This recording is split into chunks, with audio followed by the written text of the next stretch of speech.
우리 사랑하는 자녀들 우리 박수하며 우리 축복하십시다. 어린이날에 즈음하여서 우리 사랑하는 자녀들이 다 귀한 복과 은혜가 있기를 바랍니다. 저 아래층에 있는 시아와 복중에 있는 19일에 태어날 것으로 예상하는데 그 복중의 아이까지도 큰 은총이 덧입혀져 가기를 바랍니다. 아멘.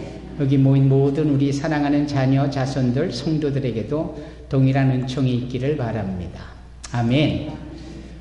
제가 줌으로서 또 아래층에 함께 하니까 아래층에 제가 만든 파일을 공유합니다. 여기도 제가 만든 파일을 올려주시면 좋겠다 싶은데요. 성경에 보면은 어린아이들이 꽤 많이 등장합니다. 우리가 생각하는 것보다도 많이 등장하다 이런 얘기입니다. 그래서 누구누구가 등장할까 생각해보면 그렇구나 라는 생각이 들 겁니다. 오늘은 어린아이에게 배우는 시간입니다. 어른이라고 모두 다 어린이보다 앞설 수 있다? 절대 그렇지 않아요. 윌리엄 월즈워드라는 영국의 유명한 시인도 어린이들은 어른들의 부모다 이런 말을 한 적이 있습니다. 제가 그것을 기억하는데요. 그런 점에 있어서도 성경에 등장하는 어린이들을 통하여서 우리가 함께 신앙적 교훈을 얻고자 합니다. 제가 만든 PPT를 한 장 띄워주시겠습니까? 예. 처음에 등장하는 사진을 여러분들은 보자마자 누구구나 라고 아실 텐데요. 예. 예. 왜 화면이 없습니까? 네. 다윗의 이야기인데요. 다윗이 알다시피 골리앗을 무너뜨리잖아요. 그냥 무너뜨리지 않고 그 다윗이 골리앗의 칼을 빼서 골리앗의 목을 베며 골리앗을 완전히 제압함으로 이 이스라엘이 이 블레셋 민족을 싸워서 이기는 일을 하게 되지 않습니까? 이제 이런 점에 있어서 대단히 이 다윗이 주는 신앙적 요청과 결단과 모습은 우리에게 시사하는 바가 큽니다. 그 다윗이 어렸을 때 이야기에 약관의 나이였기 때문에 그는 그냥 들에 나가 막내 아들로서 형들도 하지 않는 허드렛 일, 그 양을 치는 일 정도 했다 이 말이죠. 그런데 어느 날 아버지 이름이 누구더라? 오벳인가 이세인가 누구죠? 기억납니까? 이세입니다. 이세가 얘야 다윗아, 형들이 지금 전쟁터에 나가 싸우고 있으니까 네가 가서 지금 내가 준비한 도시락을 좀 가져다 주렴 그랬습니다. 그 베들레헴 땅에서 엘라 골짜기까지의 거리가 걷기에 너무나 먼 거리입니다. 전에도 제가 사진을 보여준 적이 있었죠. 그 거리가 꽤 되는데 어린아이가 형들이 먹어야 될 도시락을 가득 들고 그 먼 거리를 걸어 나간다? 보통 일이 아닌데 시키면 시키는 대로 하는 겁니다. 누가요? 다윗이. 순종형이죠. 도대체 그 순종의 비결은 어디서 나왔을까? 마음에 착해서였을까? 저는 그렇게 보지 않습니다. 왜냐하면 성경에는 순종이 제사보다 낫다라는 말씀과 더불어 순종을 대단히 귀하게 여기거든요. 10명의 문둥병자 가운데에 순종함으로 이들이 나아가다가 다 어떻게 합니까? 그 병이 낫잖아요. 제사장 보고 몸을 보이라 라고 하는 그 말씀에 순종해 나갔을 때 그들의 병이 다 낫는 것. 여러분, 이 신앙에 있어서의 순종은 대단히 값진 겁니다. 다윗이 그것이 있었다니까요. 그리고는 전쟁터를 가보니까 이 한 사람 골리앗 때문에 이스라엘 전체가 사시나무 떨듯 아무것도 못하고 있는 거예요. 어린 다윗이 보니까 이거 아무것도 아닌데 내가 왕년에 조금 며칠 전에도 곰과 사자를 싸우며 아버지의 양을 지킨 난데 이 뭐가 두렵겠어요. 이게 골리앗을 대상으로 싸우는데 준비하는 것은 자그마한 조약돌, 문맷돌 5개를 준비합니다. 왜 5개를 준비했을까요, 여러분? 빗 맞으면 다시 던져야 되니까. 뭐 이렇게 어렵게 생각하세요? 그게 얼마나 생각이 앞서 있는 겁니까? 미리 준비하고 예비하고 이거 아니면 다음 거 플랜 B가 있고 플랜 C가 있는 거죠. 참 지혜롭죠. 그리고 자기 손에 익숙한 거를 가지고 싸우고자 원하는 이런 다윗의 용기는 대단히 큰 믿음입니다. 여러분, 믿음은 용기입니다. 용기는 곧 믿음이에요. 아멘? 아브라함이 이 믿음을 하나님 앞에 보였다. 그건 용기 있게 하나님이 지시한 땅으로 갔다라는 점에서 우리가 알 수 있잖아요. 네. 이 여러분들이 이처럼 좋은 연휴 때에 하나님의 전에 나오는 거, 이것도 용기인 거예요. 예, 참 여러분들의 믿음이 귀한 줄로 믿습니다. 다윗이 이런 용기가 있는 거예요. 그리고는 그는 머리에 생각에 뭐가 있는 거예요?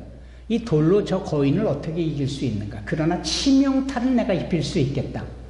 그리고 치명적으로 저가 상처를 입을 때 내가 그에게 달려가 그의 칼을 빼서 그의 목을 베고 내가 전쟁에서 승리하겠다. 주민, 이런 전략이 딱 이 어린 소년 다윗에게 있었던 거예요. 대단하죠? 예. 어설프게 이 사울 왕이 주는 사울의 갑옷이나 사울의 칼은 너무 길기도 하고 무겁기도 하고 몸의 사이즈도 맞지 않아서 거느적거리는 거예요. 그렇지 않겠습니까? 내가 익숙한 것으로 주의 일을 한다. 얼마나 대단한 용기요 믿음입니까? 과연 그랬습니다. 이게 다윗은 이런 점에 있어서 탁월한 거예요. 그 이후에 그는 이스라엘의 왕이 되어서도 하나님의 마음에 아주 쏙 드는, 하나님의 마음에 합한 자다. 하나님이 그렇게 인정하시잖아요. 우리 어린이들이, 여러분들의 자녀와 자손들이 그리 되어지기를 주의 이름으로 축원합니다. 귀하죠. 다윗 정말 대단한 믿음의 사람입니다. 그가 기록한 시편을 보면 탁월합니다. 어찌 그리 탁월할 수 있을까? 다음 화면을 제가 보려고 합니다. 그 화면을 보면은 이런 사진이에요. 이건 무슨 사진일까요? 우리 서희가 한번 얘기해 볼까? 무슨 사진일까요? 창우야, 이 사진 보이지? 어떤 사진인 것 같습니까? 예. 바벨론으로 끌려간 다윗과 그의 세 친구, 다윗이란다. 다니엘과 그의 세 친구입니다. 예. 사드락, 메삭, 아벳느고. 대단하죠? 예. 무엇이 대단하느냐? 그렇게 귀신 우상 숭배했던 제사 음식을 나보고 먹으라고?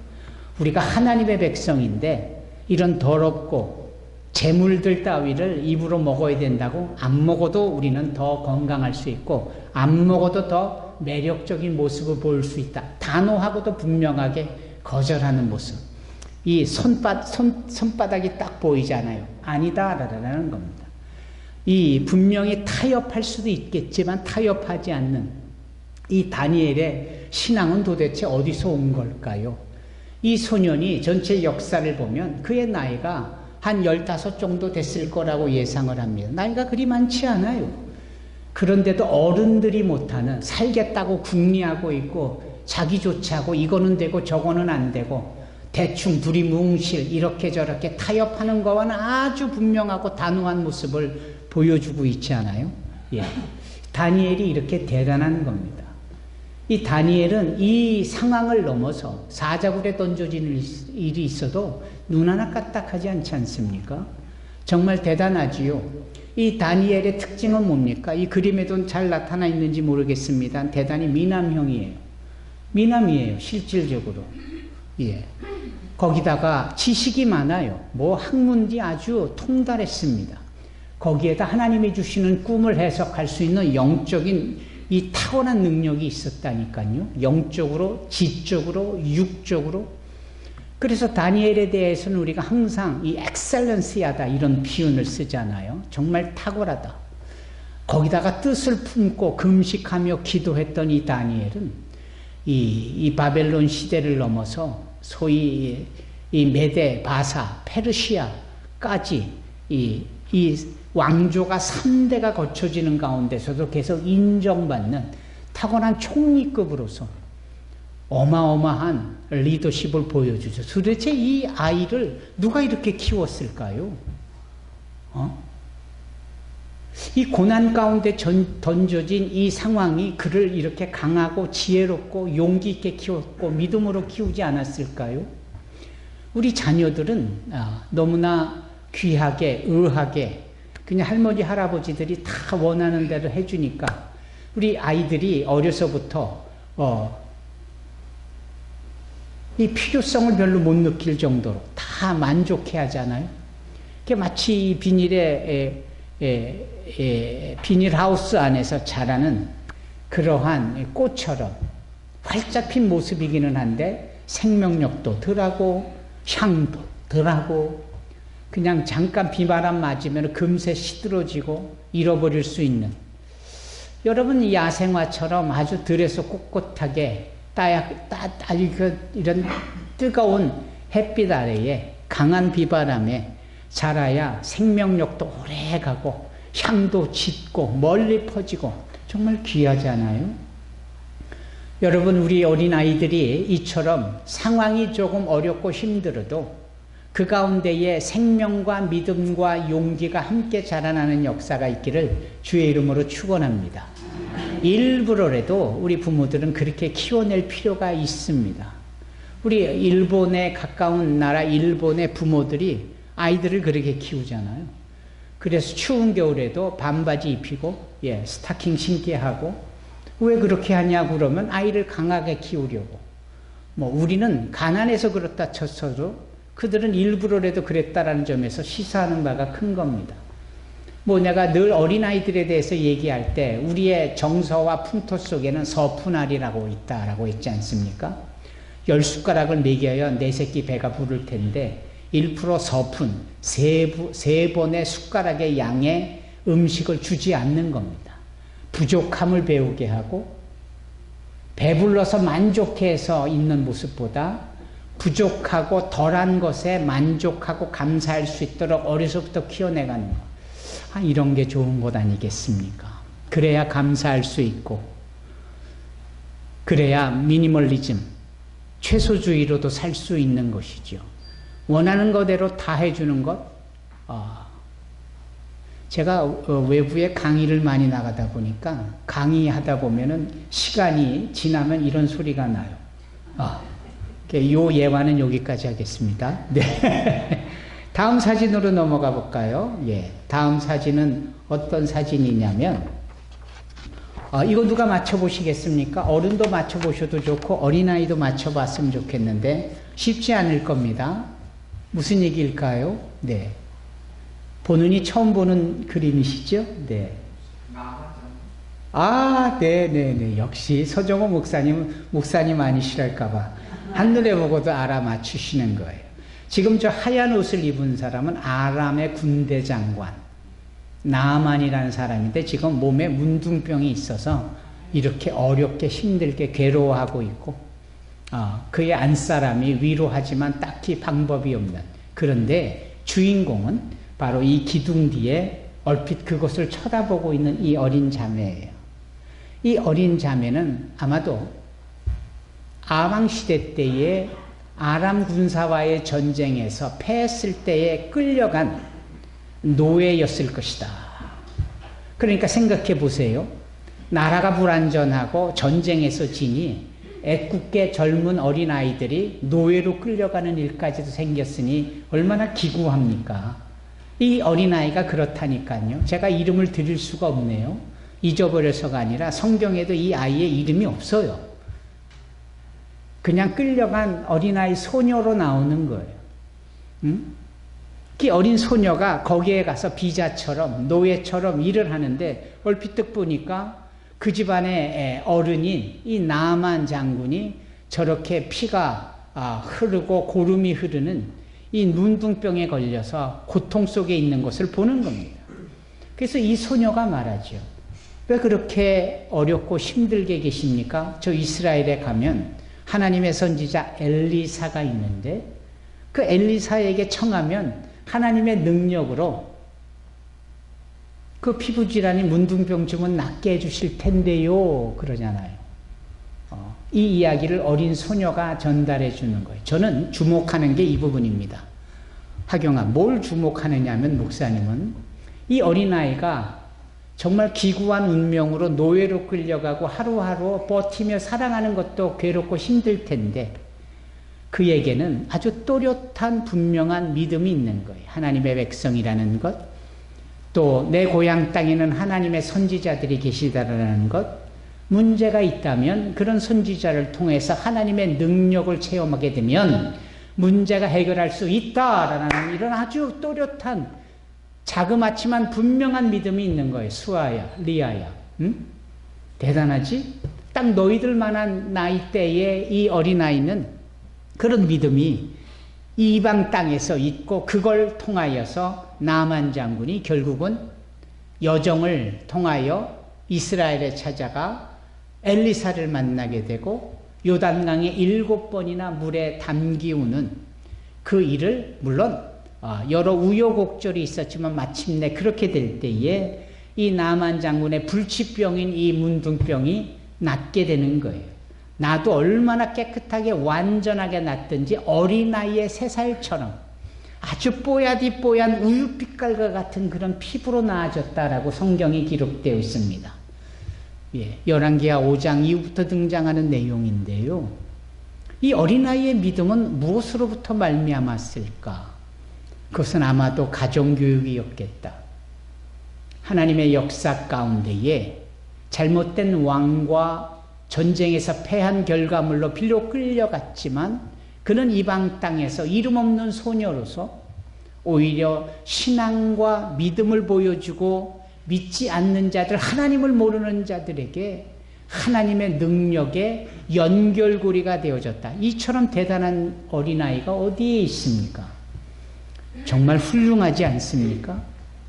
아마도 이 어린아이의 이름은 우리가 모를지언정 이 다음에 우리가 천국에 가면 우리 앞에 쪼르르 누가 지나갈 때 한눈에 알게 되는, 그 열왕기서에 나오는 그 어린아이 소녀가 바로 이 자매구나 아실 거예요. 하나님이 그렇게 영감 있게 우리를 만나 주시리라 믿습니다. 참 기대하는 바가 커요. 믿음의 사람을 천국에서 만난다라는 것, 이건 정말 놀라운 사실입니다. 사랑하는 성도 여러분, 그리고 어린이 여러분, 어린이 주일에 즈음하여서 우리 모두가 그런 믿음과 신앙의 가문 안에서, 가정 안에서 자라면서 이렇게 어떤 형편이든지 하나님을 나타낼 수 있는 우리 귀한 어린이들, 여러분들의 자녀가 되기를 주의 이름으로 축원합니다. 다음 사진을 보여주실까요? 어떤 상황이고 누가 등장하는 겁니까? 여기 모세가 어디 있습니까? 모세는 없습니다, 그림에. 그러면 뭘까요? 분명 나일강인 것 같고 갈대밭이 있으니 말씀하신 모세를 그 갈대 상자에 띄어보낸 그 일 직후에 벌어진 일. 그러니까 말입니다. 생각해 보십시다.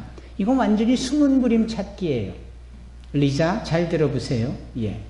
갈대 상자에다 어린아이 모세를 넣고 그걸 띄어보내는데, 이 나일강에는 갈대밭이 많기로 유명해요. 갈대밭이 가득한 때 갈대 상자가 그 옆으로 지나면 눈에 보일까요? 안 보일까요?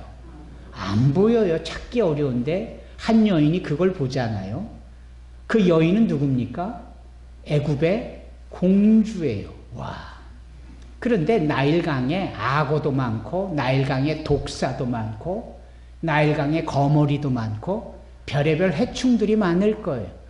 근데 왜 이 공주가 나일강에 가서 목욕을 할까요? 장로님? 왜? 그 깨끗하고 청결하고 하녀들이 수하에 두고 깨끗한 물을 가져다가 거품도 일으키고 몸에 마사지도 해주면서 그럴 수 있는 상황인데 왜 나일강에 가서 목욕을 할까요? 모세를 만나기 위해서 미리 생각하신 거예요. 네, 아멘. 하나님의 큰 계획 속에 그러한 이 모티브를, 동기를 주셨습니다. 아멘, 맞습니다. 그런데 말입니다. 이 애굽에는 하여튼 뭐 깨구리도 신이고 뭐 눈에 보일까 말까 벼룩, 이도 신이고 사람하고 다른 건 다 신으로 이렇게 여기는 거예요. 흐르는 나일강조차도 신으로 여겨요. 그러면서 그들이 뭘 믿느냐? 우리네 옛날 삼신할미처럼 뭐 우리에게 자녀들을 점지해준다, 삼신할미가 뭐 그렇다라고 우리가 옛날 동화에서 알려지고 있잖아요. 그런 것처럼 그 애굽 사람들도 나일강에 가서 목욕을 하면, 여자가 나일강에 가서 목욕을 하면 애가 들어선다, 이렇게 믿었어요. 나일강이 생명을 준다라고 얘기하는 거예요. 그러니 공주가 나일강에서 목욕을 한다라는 것은 아이를 간절히 바랐겠지요. 바로 그럴 때에 우리 이용철 장로님의 말씀처럼 짠 하고 한눈에 갈대밭 쓰면서 갈대 상자가 비춰지는, 저게 뭐지? 뭘 보고 말씀하시는 거예요? 저기 갈대밭 사이에 조그만 상자 말이다. 본인은 한눈에 찾았지만 하녀들은 찾지 못하면서 여러 가지 애를 쓰다가 마침내 찾아와서 끌고 오는데 딱 열어보니까 거기에 아이가 있는 거 아닙니까? 또 기가 막히게 그 아이가 그 상황에서 뭐 했다고 그래요? 성경에 보니까 응애 하고 울었다라는 거 아닙니까? 이 여인의 모성애를 꽉 자극하는, 어찌 이렇게 타이밍이 시의적절한지. 그러니까 이 애국 공주인 이 여인의 입장에서 보면 한눈에 봐도 이게 히브리 노예의 자식인데 나일강에서 얻었고, 이 아이가 하필 이때 뚜껑을 열자마자 웃고 한눈에 들어오고, 이거 거두지 않으면 안 될 상황이 된 거죠. 바로 그럴 때 짠하고 이 어린아이가 등장합니다. 이 어린아이는 누굽니까? 모세의 누이 미리암입니다. 미리암. 따라해 보실까요? 미리암. 미리암은 헬라 시대 때의 음역으로 보면 마리아라는 뜻입니다. 마리아, 미리암, 히브리어로 미리암. 흔하디 흔한 여인들의 이름. 이 마리아가, 미리암이 모세의 동생인데 우연하게 거기 있는 것처럼 제가 젖을 빨 수 있게 유모를 소개해 드릴 값이요? 당연히 그래라.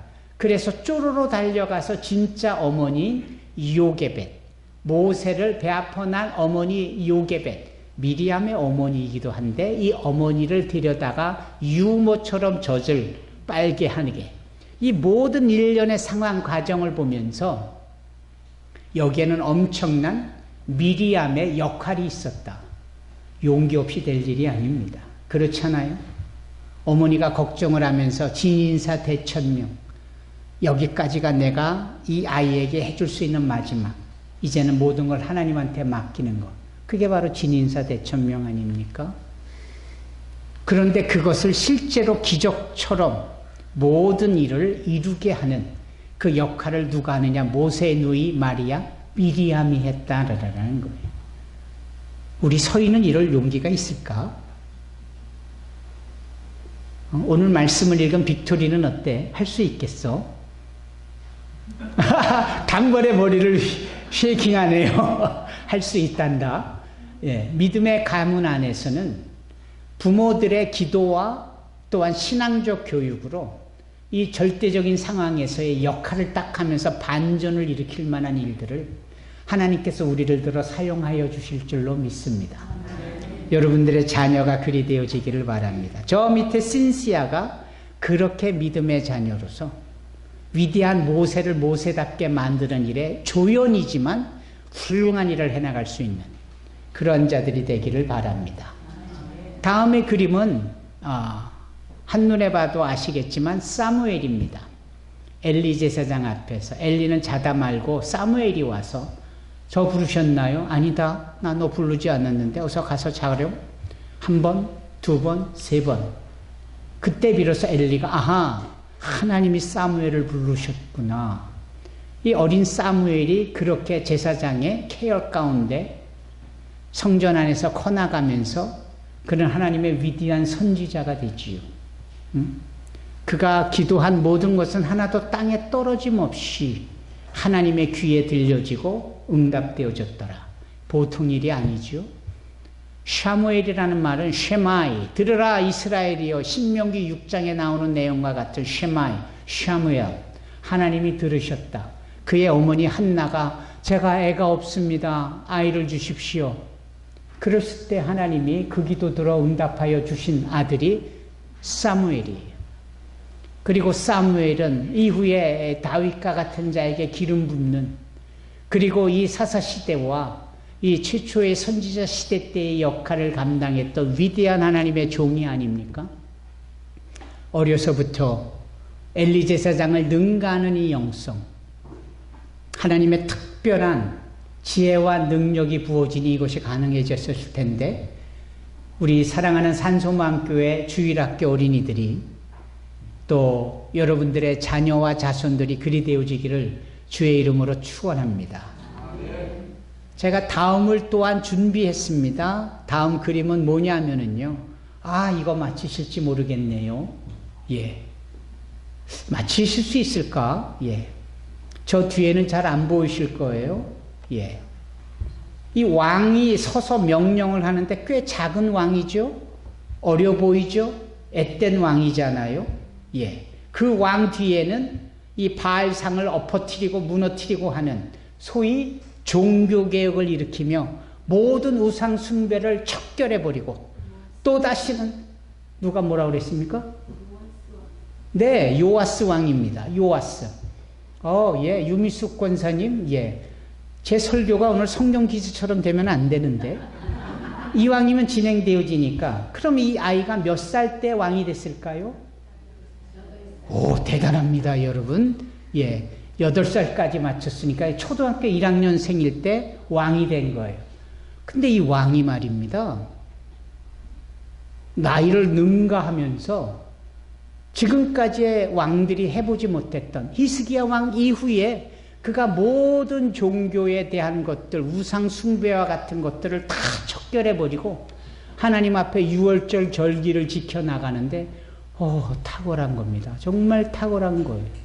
하나님의 무너진 성전을 수보하다가 그 안에서 말씀을 또 찾고 그 말씀을 다시 재정립할 수 있는 일까지도 행했던 왕 요아스. 대단하지요? 그 요아스의 뒤를 잇는 게 아까도 얘기한 다니엘이라든지 요아스의 뒤를 잇는 것이 아까도 얘기한 에스겔이라든지 그런 위대한 하나님의 선지자들의 이어짐으로 어려서부터 이 믿음과 신앙을 지켜나가는 이 부분이 얼마나 중요한지 모르겠다. 근데 이 요아스 왕의 아버지 이름이 혹시 뭔지 아십니까? 예, 아몬이라는 자인데 이게 별로 신통치 않은 아버지예요. 그 위에 아몬의 왕 아버지 이름은 또 므낫세라고 이 또한 별 볼 일 없고 하나님 앞에 죄를 짓는 자들이었다니까. 이 말씀을 왜 드리냐면 그 집안에 신앙적인 부분에 소위 진명교사 모델 삼을 만한 좋은 이 위인들이 없는 집안에서 태어난 게 바로 요아스예요. 근데 어떻게 요아스는 어려서부터 이렇게 탁월하게 여호와의 율법을 준수하고 성경의 말씀대로라면 다윗 이후에 이처럼 하나님을 기쁘시게 하는 왕이 없다라고 여길 만큼 그렇게 칭찬을 받느냐? 어떻게 그게 가능했을까요?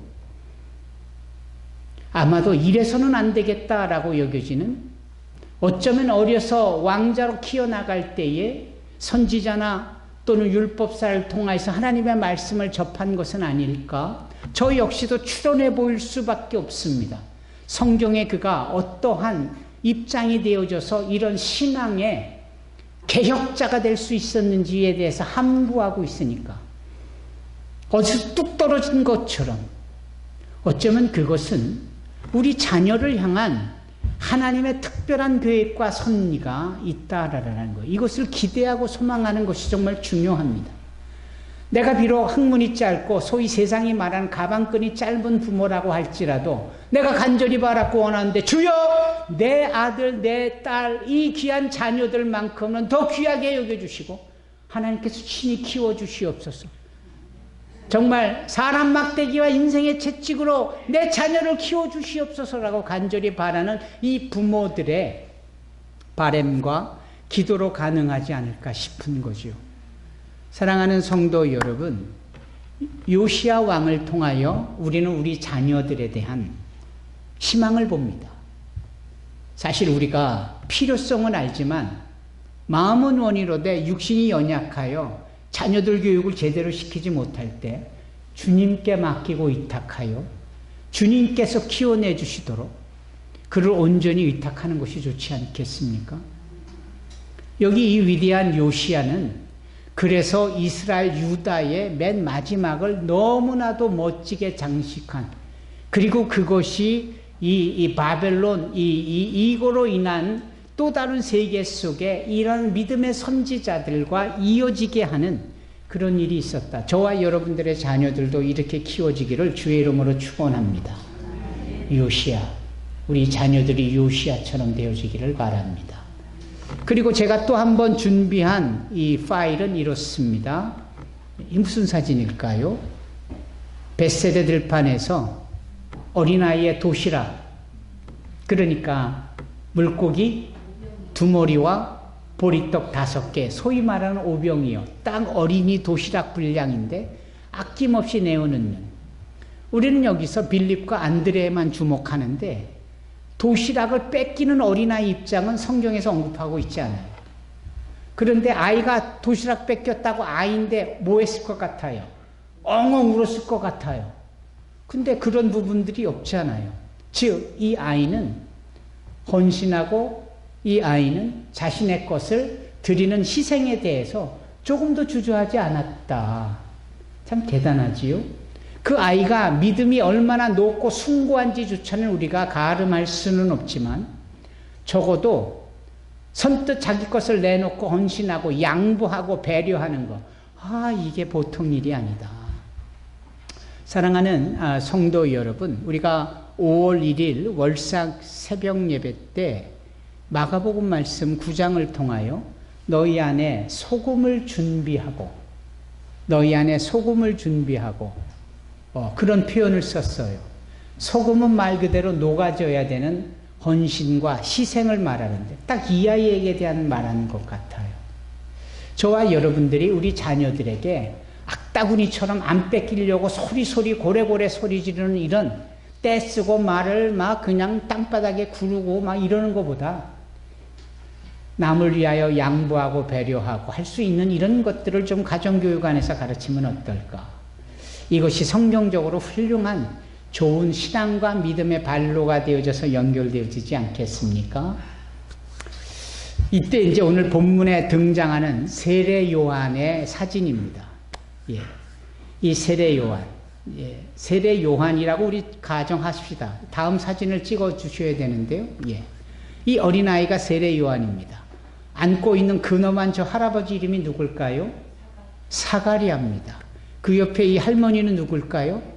엘리사벳입니다. 아주 척척이시군요. 예.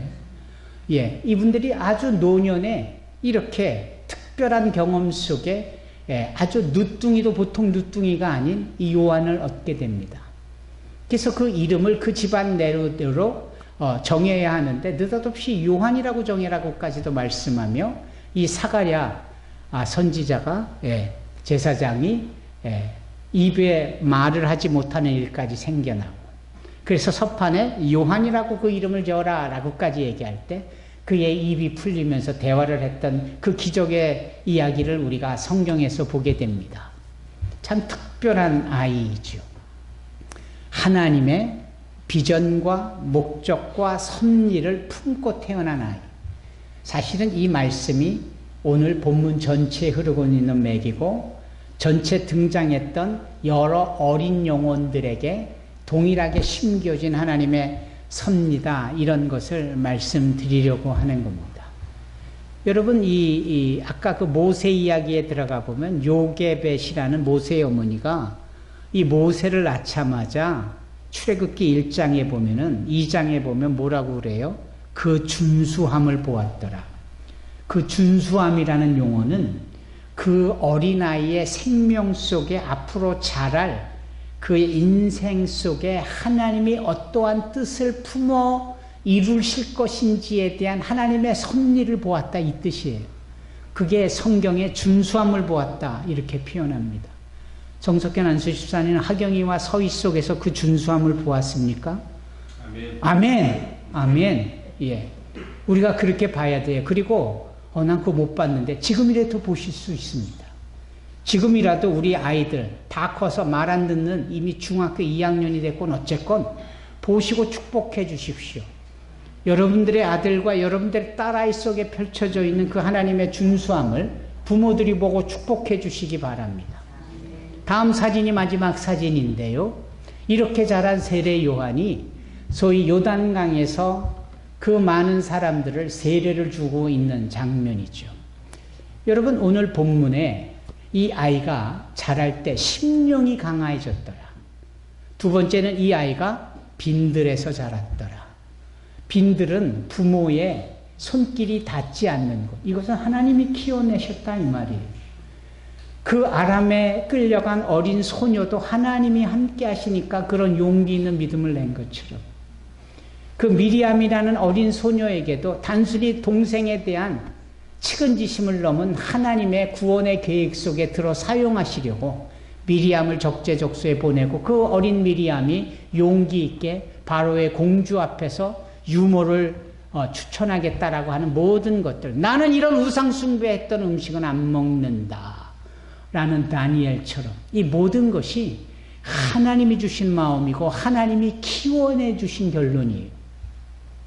어설프게 우리가 키우겠다라고 이런저런 세상적 방법을 동원할 게 아니고 예수의 이름으로 축복하며 예수의 이름으로 우리의 자녀들이 성장하고 자라갈 수 있도록, 그래서 그가 자라기까지 이스라엘에 나타나기까지 심령이 강해졌다라는 것은 Spirit of God, 성령께서 우리 자녀에게, 성령께서 세례 요한에게 충만히 계셨다라는 것을 누가복음의 저자인 누가는 그것을 오늘 본문 말씀 1장 80절에 기록해 둔 겁니다.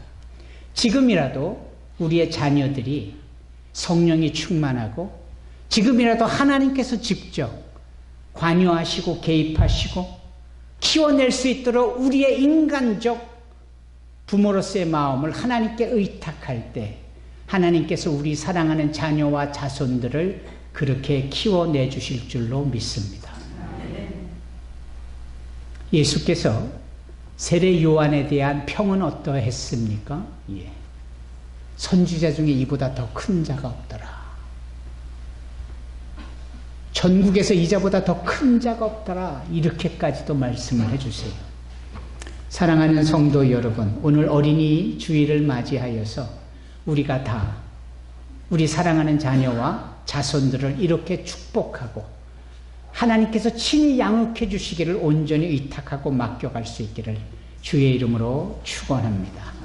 기도하겠습니다. 거룩하시고 사랑이 많으신 하나님,